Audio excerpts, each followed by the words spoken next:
Welcome back all dear student, आपका स्वागत है मेरी अनंता कोचिंग क्लासेस में। मैं लेके आई हूँ आपके लिए 2023 का पूरा सॉल्यूशन पेपर। मेरे साथ जुड़े रहो, पूरा पेपर सॉल्व करवाऊंगी। अपन एक एक क्वेश्चन आराम से समझेंगे, ठीक है। तो जो आपका 2023 का जो पेपर था, जो 29 मार्च को जो एग्जाम हुए थे 2023 के, 29 मार्च को जो एग्जाम हुए थे अपने साइंस के, वो मैं लेकर आई हूँ उसका पूरा सॉल्यूशन, ठीक है। तो जो अपना पहला पार्ट है, जो अपना पहला अ पार्ट है, वो जो 10 क्वेश्चन थे एक नंबर के, ठीक है। पहले वो सॉल्व करते हैं, फिर धीरे धीरे ब पार्ट, स पार्ट और फिर द पार्ट देखेंगे अपन। तो आपका पहला क्वेश्चन है, मनुष्य में वृकक एक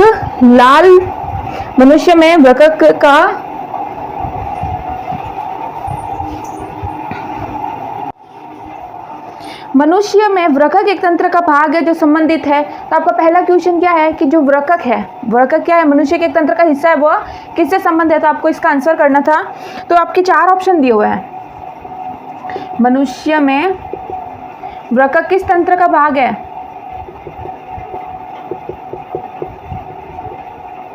वृकक एक तंत्र का भाग है, ठीक है, जो संबंधित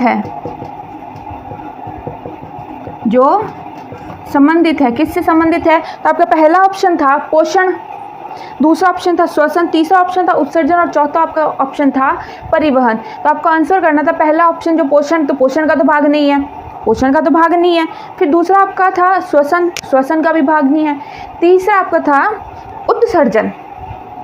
तो सबको पता है वृकक किस में काम आता है, उत्सर्जन का एक हिस्सा है। नॉर्मली ये क्वेश्चन, इसका आंसर सबको पता होगा कि वृकक किसका हिस्सा, उत्सर्जन का। तो आपका पहले आंसर का जो राइट आंसर होता पहले क्वेश्चन का, वो होता उत्सर्जन। दूसरा क्वेश्चन देखो, पादप में जाइलम उत्तरदायी है। पादप में जाइलम उत्तरदायी है। पादप में जाइलम उत्तरदायी है, किसके उत्तरदायी है पादप? तो आपका पहला ऑप्शन था जल का वाहन का। जाइलम का क्या काम है, पादप से क्या रिलेटेड काम है जाइलम का? तो पहला आपका था क्या जल का वहन करता है, या फिर भोजन का वहन करता है, या फिर अमीनो अम्ल का वहन करता है, या फिर ऑक्सीजन का वहन करता है। तो जाइलम का क्या काम है, मैंने अच्छे से पढ़ाया था। तो जाइलम का क्या काम था? तो पहला ऑप्शन अपना जो जल का वहन, भोजन का वहन, या फिर अमीनो अम्ल का वहन, या फिर ऑक्सीजन का वहन। तो ये ऑक्सीजन का करता नहीं है, अमीनो अम्ल का करता नहीं है, भोजन का नहीं करता। ये इसका आंसर था जल का वहन। इसका राइट आंसर क्या था? जल का वहन करता है। अपना ए ऑप्शन इसका राइट था। फिर तीसरा क्वेश्चन देखो, इसका तीसरा क्वेश्चन इसका था मस्तिष्क का सबसे बड़ा भाग कौन सा है? मस्तिष्क का सबसे बड़ा भाग, अपने मस्तिष्क का सबसे बड़ा भाग कौन सा था? तो इसका राइट आंसर क्या होता? अनुमस्तिष्क। इसका राइट आंसर क्या होता? प्रमस्तिष्क।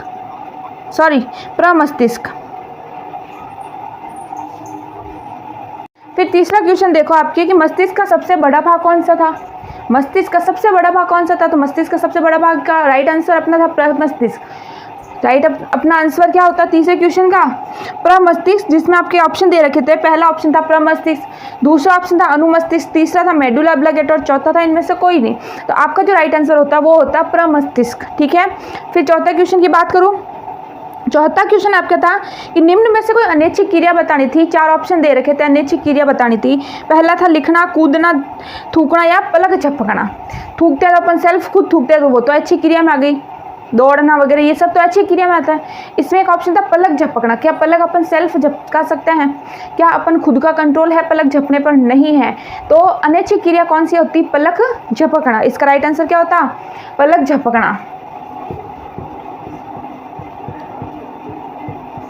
ठीक है। नेक्स्ट क्वेश्चन की मैं बात करूं तो नेक्स्ट आपका क्वेश्चन था कि किसी गोलीय दर्पण तथा किसी पतले गोलीय लेंस दोनों की फोकस दूरियों में प्रत्येक 15 सेंटीमीटर है। किसी गोलीय दर्पण के अंदर उसकी दूरियों कितनी दी हुई है? 15 सेंटीमीटर। दर्पण व लेंस संभव है, तो क्या दोनों अवतल है? ये बताने थे, या तो दोनों अवतल है या दोनों उत्तल हैं। यह दर्पण अवतल उत्तल लेंस उत्तल है, या फिर दर्पण उत्तल और लेंस क्या है, अवतल है। तो दोनों की कितनी दूरी दी हुई है, 15 सेंटीमीटर दी हुई। तो इसका राइट आंसर क्या होता है कि दोनों क्या है, दोनों अपने को जो ऑप्शन दिए हुए हैं दोनों अवतल या दोनों उत्तल, इसमें से एक था अपना दोनों अवतल है। इसका राइट आंसर क्या था कि दोनों लेंस क्या है, दोनों क्या है, अवतल है, क्योंकि दोनों की दूरियां कितनी दे रखी थी, 15 सेंटीमीटर दे रखी थी। राइट आंसर अपना होता दोनों अवतल। किसी दर्पण से आप चाहे कितनी ही दूरी पर खड़े हो, आपका प्रतिबिंब सदैव सीधा प्रतीत होता है। संभवतः दर्पण है, मतलब अगर आप किसी दर्पण से कितनी भी दूर खड़े हो तो वह दर्पण सीधा दिख रहा है, आपको सीधा प्रतीत हो रहा है, तो वह कौन सा दर्पण है ये बताना था। फिर आपका जो ऑप्शन दे रखे थे वह पहला था केवल समतल, केवल समतल या केवल उत्तल, या तो समतल या उत्तल, या फिर अवतल या उत्तल। तो इसका राइट आंसर क्या होता कि या तो समतल हो या फिर उत्तल हो। अगर अपन किसी दर्पण से इतना दूर खड़े हैं तो अपन सीधा दिख रहे हैं, तो इसका क्या आंसर होगा, क्या होगा, या तो वह अवतल है या फिर वह उत्तल है, या तो फिर अवतल है या फिर उत्तल है। ठीक है, तो इसका राइट आंसर अपना द आंसर होता कि या तो समतल या फिर उत्तल। फिर आपके क्वेश्चन था 7th नंबर क्वेश्चन, दो चालक तार जिनके पदार्थ लंबाई और व्यास समान है। दो चालक तार दिए हुए हैं जिनके पदार्थ की लंबाई और व्यास क्या दोनों समान है, मोटाई भी और लंबाई भी दोनों बिल्कुल समान है। तो किसी विद्युत परिपथ में पहले श्रेणी क्रम में फिर समांतर श्रेणी क्रम में संयोजित करें। फिर उन दोनों तारों को क्या करें, पहले तो श्रेणी क्रम में संयोजित करते हैं, फिर समांतर क्रम में संयोजित करते हैं। ठीक है, तो श्रेणी क्रम व समांतर क्रम संयोजन में उत्पन्न ऊष्मा का अनुपात होगा, उत्पन्न ऊष्मा कितनी होगी। अगर दो तार है जिनकी लंबाई भी सेम है, मोटाई भी सेम, अगर दोनों एक को श्रेणी क्रम और समांतर क्रम में रखे तो फिर उनकी ऊष्मा का अनुपात बताना था। तो उनकी ऊष्मा का अनुपात कितना होता, 4.1। उनकी ऊष्मा का अनुपात कितना होता, 4.1। क्यों, पहले श्रेणी क्रम में संयोजित करते तो 4 और उस समांतर क्रम में संयोजित करते तो 1, तो ऊष्मा अनुपात कितना होता, 4.4:1 होता। नेक्स्ट क्वेश्चन आपका है 1 माइक्रो ओम का मान बताओ। 1 माइक्रो ओम का मान क्या होता है। पहला ऑप्शन आपके दे रखा था 10⁻9 ओम, दूसरा 10⁻6 ओम, तीसरा 10⁻3 ओम, या फिर 1 ओम। तो इसका आपको आंसर बताना था 1 माइक्रो ओम का मान क्या होता है। तो माइक्रो ओम का मान तो 10⁻6 ओम। कितना होगा, 10⁻6 ओम। ये आपका आंसर था। फिर नेक्स्ट क्वेश्चन आपको विद्युत धारा उत्पन्न करने की युक्ति को क्या कहा जाता है। विद्युत धारा उत्पन्न करने की युक्ति को क्या कहा जाता है। पहला ऑप्शन था आपका जनित्र, गैल्वेनोमीटर, अमीटर या फिर मीटर। विद्युत धारा उत्पन्न करने की युक्ति का आंसर बताना था। इसका आंसर क्या होता है, जनित्र। विद्युत धारा किससे उत्पन्न होती है, जनित्र से उत्पन्न होती है।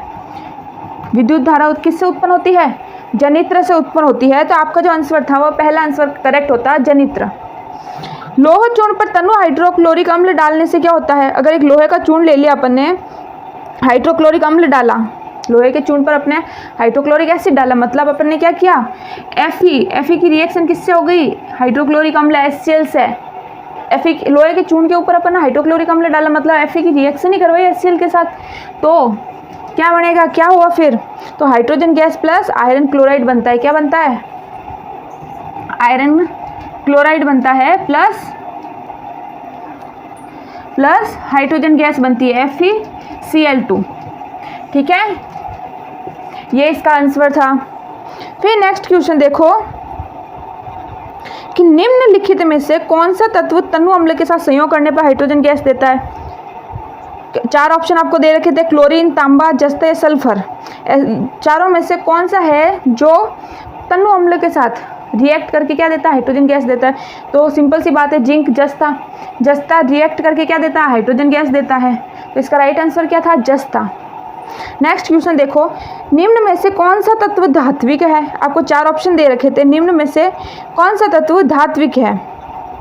तो PHELiRs, सल्फर, फॉस्फोरस, हीलियम या फिर लिथियम।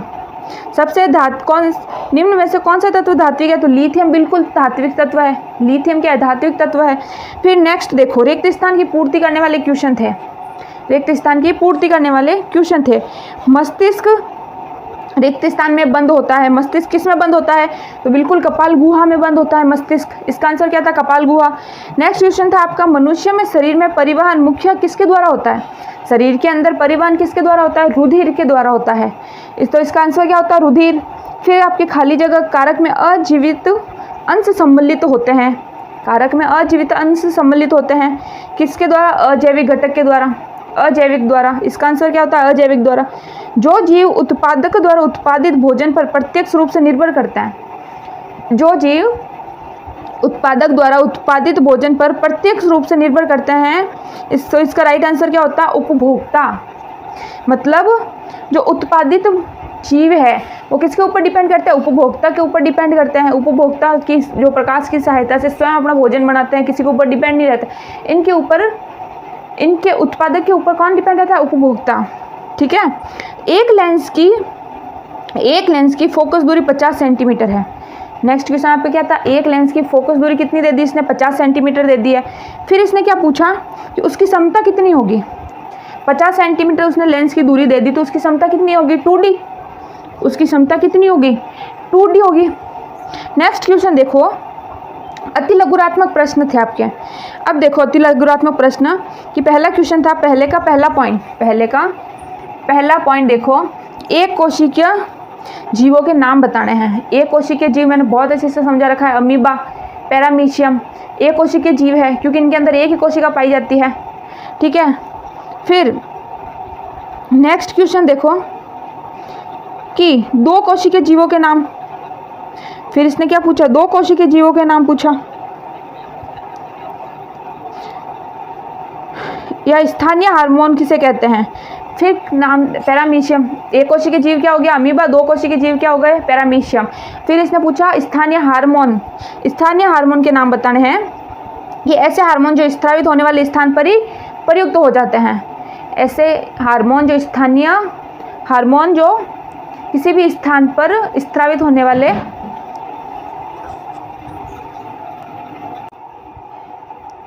नेक्स्ट क्वेश्चन आपका है, राजस्थान में जल संग्रहण की पुरानी संकल्पना कौन सी है?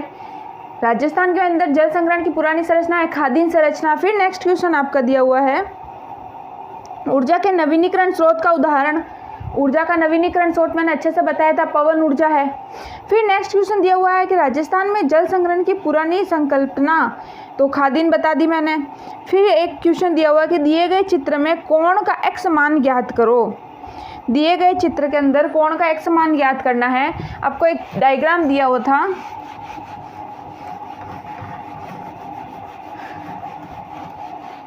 ये देखो आपको एक डायग्राम दिया हुआ था जिसमें क्या था? आपतित किरण और परावर्तित किरण। यहाँ एक अभिलंब है, यहाँ आपको कोण दिया हुआ था 30 डिग्री, ये था अपना x।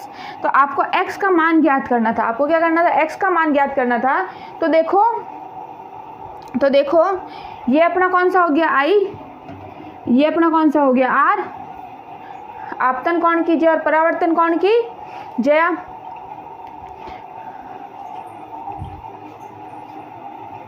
तो मैंने बताया था आपतन कोण की J I बराबर क्या होता है? R होता है। साइन I बराबर क्या होता है? साइन I बराबर R, साइन R। तो I का मान कितना है? 30 डिग्री। तो x का मान भी कितना होगा? 30 डिग्री होगा। x का मान आपके आंसर, राइट आंसर क्या हो जाएगा? 30 डिग्री हो जाएगा। फिर आपका नेक्स्ट क्वेश्चन था कि पारितारिका की पेशियों को नियंत्रित करती है। पारितारिका की पेशियों को कौन नियंत्रित करती है? पारितारिका की पेशियों को कौन नियंत्रित करती है? पारितारिका की पेशियों को प्रकाश की जो ये अपने आँख की जो पुतलियाँ हैं, कौन नियंत्रित करती है? अपने आँख की पुतलियाँ। फिर देखो नेक्स्ट क्वेश्चन देखो,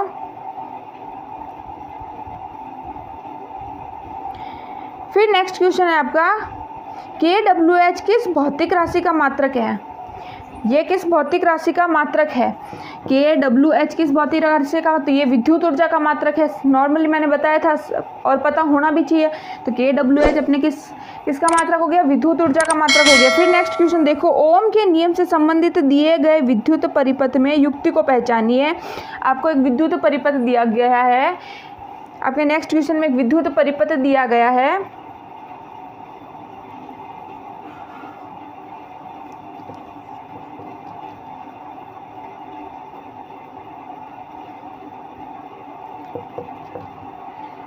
ये अपना हो गया प्रतिरोध, ये हो गई बैटरी।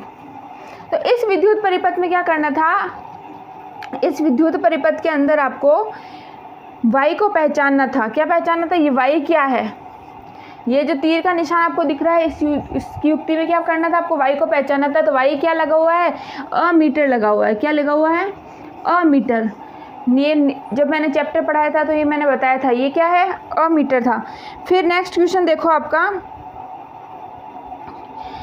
वातावरण में चांदी के ऊपर काली परत चढ़ाने की प्रक्रिया, बिल्कुल इजी क्वेश्चन था, संसारण कहलाती है। फिर next question, AlFe aluminium, ferrous, zinc की अभिक्रियाशीलता का बढ़ता क्रम लिखना था। तो सबसे ज़्यादा क्रियाशील कौन सा है, फेरस, फिर कौन सा है, एल्यूमिनियम, फिर कौन सा है, जिंक। तो ये आपका राइट आंसर होता, और आपका राइट आंसर होता। फिर आपके क्वेश्चन दिया गया है CH3COOH, एक रिएक्शन दी गई है, एक रिएक्शन दी गई है। तो ये रिएक्शन देखना,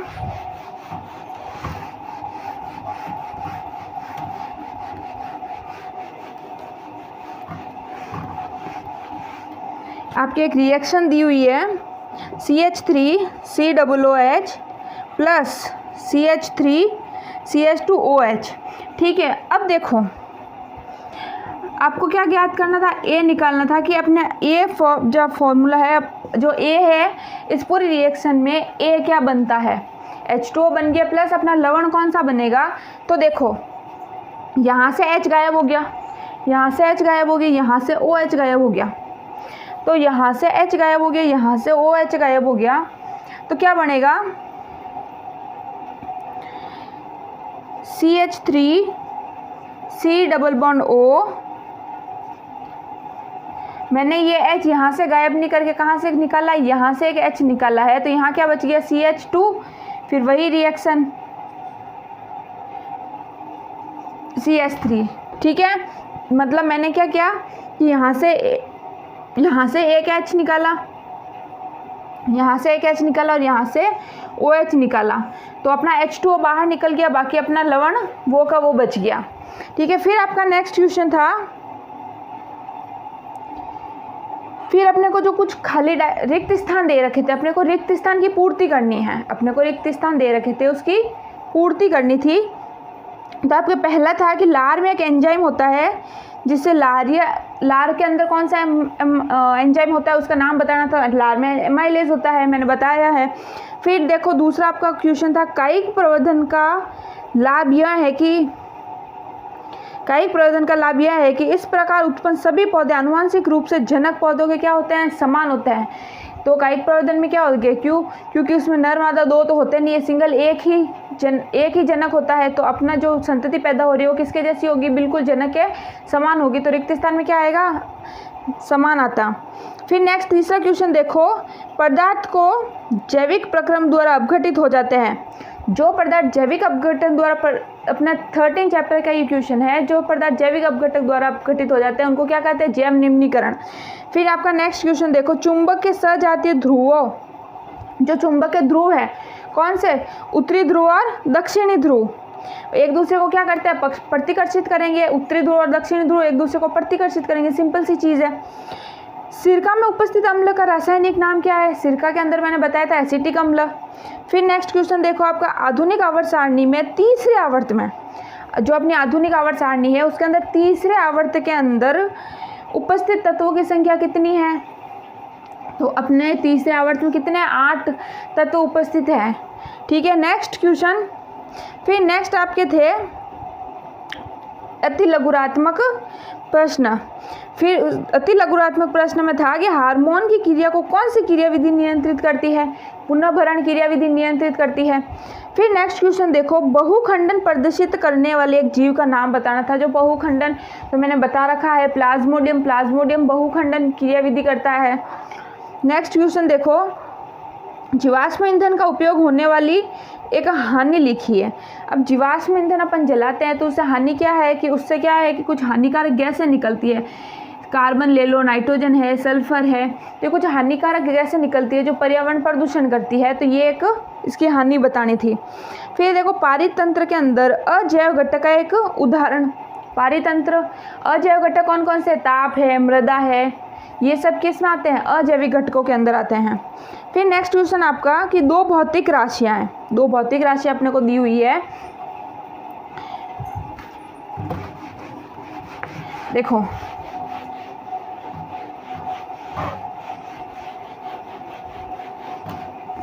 दो भौतिक राशि अपने को दी हुई है। एक दिया हुआ है अपने को P, प्रतिरोध कितना है? 5 ओम दिया हुआ है। फिर आपको दिया हुआ है Q 8 × 10⁻⁻4 ओम, ये आपको दिया हुआ है। अब इसने क्या पूछा कि क्या बताना है? चालकों की लंबाई आधी करने पर पी क्यू के संगत मान बताना है। पी क्यू का संगत मान बताना है। अगर चालक तार की लंबाई आधी कर दे तो प्रतिरोध का मान क्या हो जाएगा? आधा हो जाएगा। प्रतिरोध का मान 2.5 ओम हो जाएगा और क्यू अपना ऐसा कैसा ही रहेगा। ठीक है, नेक्स्ट क्वेश्चन देखो, दो चुंबकीय क्षेत्र रेखा एक दूसरे को प्रतिच्छेद क्यों नहीं करती? दो चुंबकीय रेखा एक दूसरे को प्रतिच्छेद इसलिए नहीं करती क्योंकि ये अगर एक बिंदु से निकलेगी तो एक ऐसे जाएगी, एक ऐसे जाएगी, कभी प्रतिच्छेद करेगी क्या? नहीं करेगी। एक बिंदु से एक ही रेखा निकलती है। फिर आपका नेक्स्ट क्वेश्चन था, किसी विद्युत धारावाही परिनलिका में एक चुंबकीय क्षेत्र रेखा को प्रदर्शित करने का एक चित्र बनाना था। मतलब एक परिनलिका बनानी थी आपको और उसके अंदर चुंबकीय धाराएं बतानी थी। चुंबकीय धाराएं बतानी थी। वह डायग्राम कुछ इस तरह बनता है। ये एक चुंबक हो गई, N और S अपने दोनों ध्रुव। यहाँ से जो चुंबकीय रेखा यहाँ से निकल रही है, यहाँ वापस अंदर जा रही है। ये कुछ इस तरह से आपको डायग्राम बताना था। ठीक है, बिल्कुल सिंपल सा डायग्राम था। उदासीनीकरण अभिक्रिया किसे कहते हैं? बिल्कुल इजी रिएक्शन है। अम्ल व क्षार की अभिक्रिया, जिससे क्या बनता है? जल व लवण बनता है। अम्ल क्षार की आप अभिक्रिया करवा दो, अम्ल क्या बनेगा? जल प्लस लवण बनेगा। तो वह अभिक्रिया कौन सी कहलाएगी? उदासीनीकरण अभिक्रिया कहलाएगी। फिर आपका नेक्स्ट क्वेश्चन है, आवर्त सारणी का नियम। आवर्त सारणी का नियम वह बताना था। आधुनिक आवर्त सारणी के नियम, जिसमें क्या किया गया कि जो आवर्त सारणी के अंदर जो कमियां थी वो पूरी की गई, आधुनिक आवर्त सारणी के अंदर पूरी की गई। तो इसमें क्या था कि जो समान गुणधर्म वाले तत्व के उनको साथ में रखा, जो अलग अलग थे उनको अलग अलग रखा। फिर आयोडीन, हीरा, सोडियम में सबसे कठोर पदार्थ का नाम। आयोडीन, हीरा, सोडियम में सबसे कठोर पदार्थ कौन सा है? हीरा। हीरा सबसे कठोर पदार्थ था। फिर नेक्स्ट क्वेश्चन आपका था, मीथेन की इलेक्ट्रॉन बिंदु संरचना बतानी थी। मीथेन का फॉर्मूला क्या होता है? CH4 होता है। मीथेन का फॉर्मूला CH4 होता है। तो इसकी ये स्ट्रक्चर बनती, हाइड्रोजन ये स्ट्रक्चर बनती और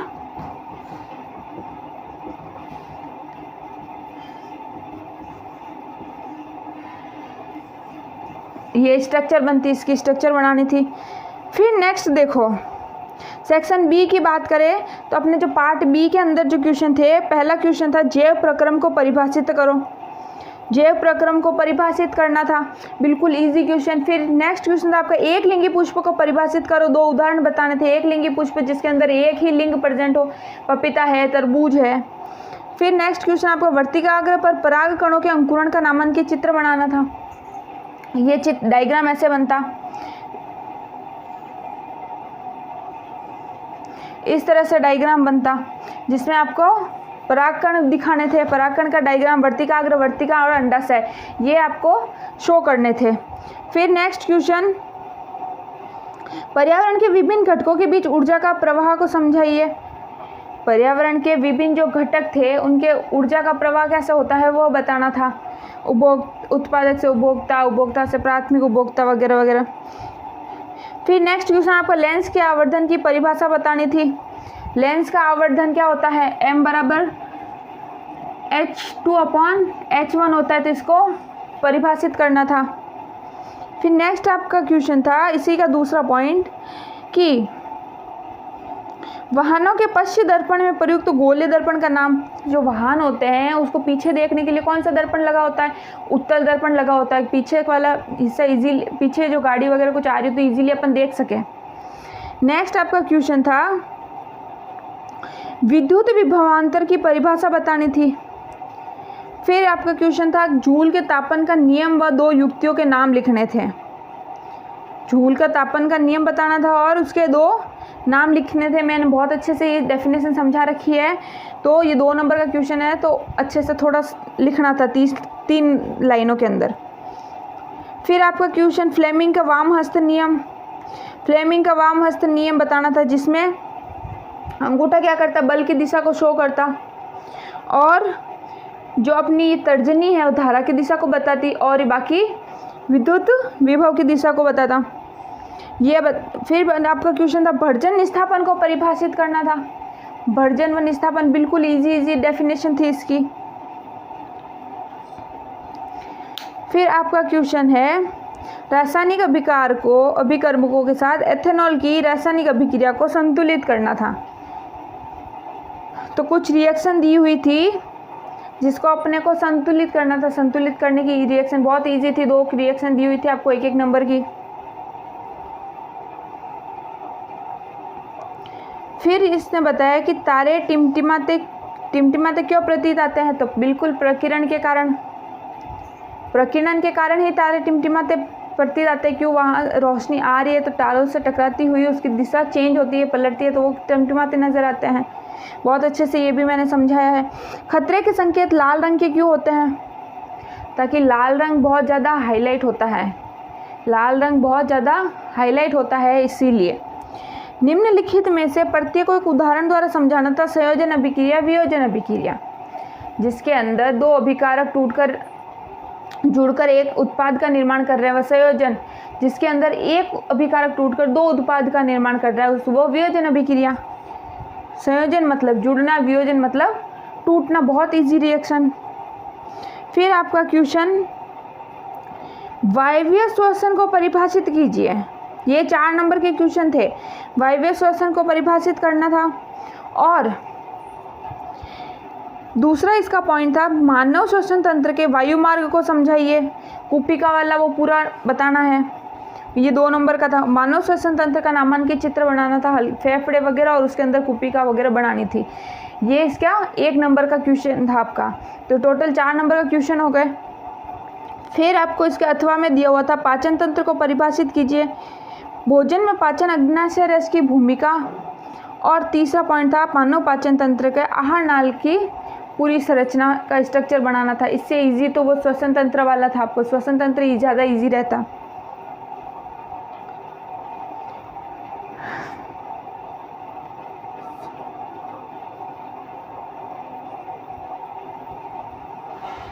फिर आपका क्वेश्चन था कि एक अवतल दर्पण का प्रतिबिंब बनाने का दर्शाने का किरण चित्र बनाइए। अवतल दर्पण की एक किरण का चित्र बनाना था दर्शाते हुए, और एक बिंब उसके फोकस पर स्थित है। एक कोई भी आप उत्तल दर्पण का डायग्राम बना देते, किरण दर्शाते हुए जिस पर फोकस पर उसका दर्पण का फोकस पर स्थित है।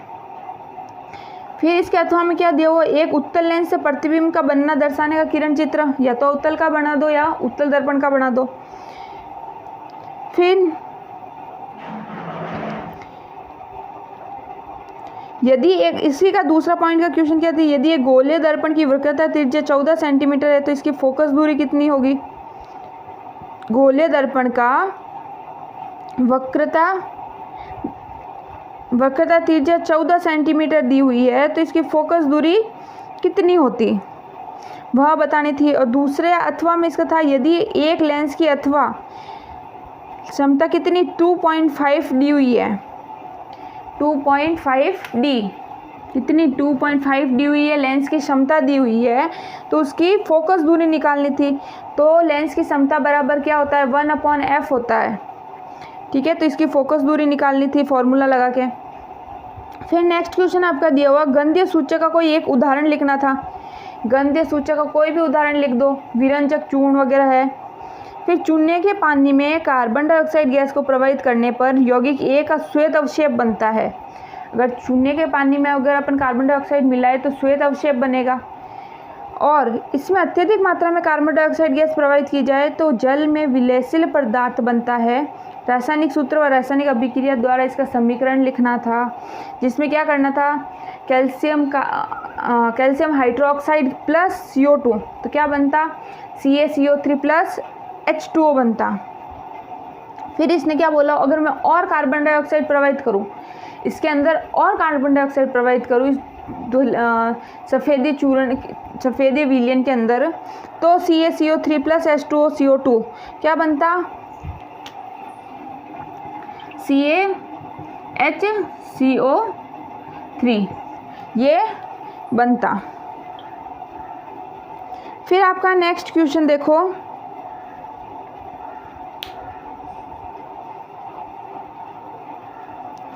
शुद्ध जल का पीएच का मान लिखना था। शुद्ध जल के पीएच का मान कितना होता है? 7 होता है। सोडियम कार्बोनेट के साथ हाइड्रोक्लोरिक अम्ल की अभिक्रिया करवानी थी, फिर इसने पूछा कि A बनता है, तो अपने को A साधारण नमक भी कहते हैं। A के जलीय विलयन में विद्युत प्रवाहित करने पर सोडियम हाइड्रोक्साइड बनता है। इसका रासायनिक नाम, A का रासायनिक नाम बताना था, इसकी अभिक्रिया बतानी थी। तो इसने क्या बोला? सोडियम कार्बोनेट के अंदर अपन HCl की अभिक्रिया करवाए तो क्या बनेगा? NaCl बनेगा। फिर इसने क्या कहा कि NaCl जो A है अपना, NaCl बना, साधारण नमक बना, इसके अंदर सोडियम हाइड्रोक्साइड जिसके अंदर जलीय विलयन में विद्युत प्रवाहित करते हैं, इसके अंदर विद्युत प्रवाहित करने पर क्या बनता? सोडियम हाइड्रोक्साइड बनता। क्या बनेगा? सोडियम हाइड्रोक्साइड बनेगा, प्लस क्लोरीन गैस बनेगी और हाइड्रोजन गैस बनेगी। ठीक है, फिर आपका नेक्स्ट क्वेश्चन देखो,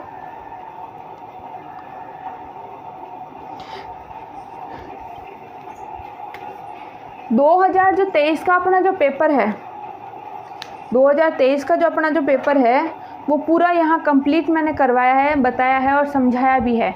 तो जो बड़े बड़े जो क्वेश्चन है वो मैंने थोड़े ज़्यादा डेफिनेशन में नहीं समझाए, क्योंकि ये जो बड़े बड़े क्वेश्चन है ये आपको चैप्टर के अंदर जाके आपको क्वेश्चन के आंसर्स मिल जाएंगे। अब वहाँ इजीली आपको ज़्यादा समझ में आ जाएगा। मैंने समझा रखे हैं ये सारे क्वेश्चन जो है, मैंने एक एक चैप्टर में समझा रखे हैं और बहुत ईजी क्वेश्चन है। तो 2023 का ये पेपर एक बार वापस रिवाइज कर लेना, आपको हिंट मिल जाएगा कि नेक्स्ट आपका जो पेपर है वो कैसा हो सकता है, कैसा, कितना हार्ड हो सकता है, कितना इजी हो सकता है, किस टाइप के आपके क्वेश्चन आ सकते हैं। मैं अपना एक पेपर तैयार करूँगी, कहीं जाने की ज़रूरत नहीं है। पूरा पेपर जो मैं तैयार करूँगी, अभी अपन एक वीडियो डालूँगी मैं पूरा अपने खुद के एक पेपर की, आप वो कर लेना, आपके इससे बाहर एक भी क्वेश्चन नहीं जाएगा। ठीक है, और 2022, 2023, 2021 का तो हुआ नहीं, 2020, 19 के पेपर एक बार रिवाइज कर लेना। 2000 जो आपका चॉइस का जो पेपर आने वाला है, इनसे बाहर क्वेश्चन कहीं नहीं जाएगा।